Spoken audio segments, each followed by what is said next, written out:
Kondisi terkini mahasiswi UIN Suskariau usai insiden pembacokan.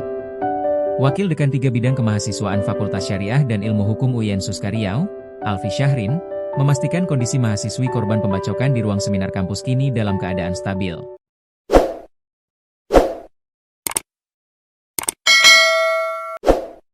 Saat dikonfirmasi, Alfi mengaku masih berada di Rumah Sakit Bayangkara Polda Riau untuk mendampingi korban yang tengah menjalani perawatan intensif. Saat ini, korban sedang dilakukan perawatan di ruang IGD dan kondisinya stabil. Alhamdulillah sudah dilakukan tindakan dan sudah dioperasi di bagian lukanya dan sudah membaik, ujar Alfi, Kamis, 26 Februari 2026. Menurut Alfi, pihak kampus masih menunggu informasi lengkap sebelum menyampaikan pernyataan resmi.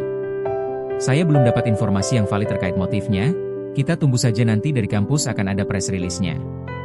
Kami belum bisa kasih keterangan yang lengkap, karena saya masih fokus mengurusi korban di rumah sakit, tegasnya.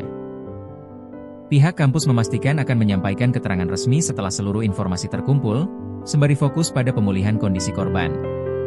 Sementara itu, pelaku telah diamankan dan diserahkan ke Polsek Tampan untuk proses hukum lebih lanjut. Dekan dan Wakil Dekan tadi juga sudah mendatangi kantor polisi guna berkoordinasi terkait penanganan kasus tersebut, katanya. Sebagai informasi, insiden ini terjadi di ruang sidang seminar Fakultas Syariah dan Ilmu Hukum pada Kamis siang. Korban, Farah, mahasiswi semester 8, diserang seorang pria yang datang membawa kapak dan langsung menghujamkan senjata tersebut ke bagian wajah korban sebelum seminar dimulai. Seorang saksi mata, Aisyah, mengungkapkan suasana mencekam saat kejadian berlangsung. Di dalam ruang sidang itu sudah dikapaknya, kebetulan belum mulai sidangnya. Keluar sudah berdarah, orang lain gak ada yang berani menolong, ujar Aisyah.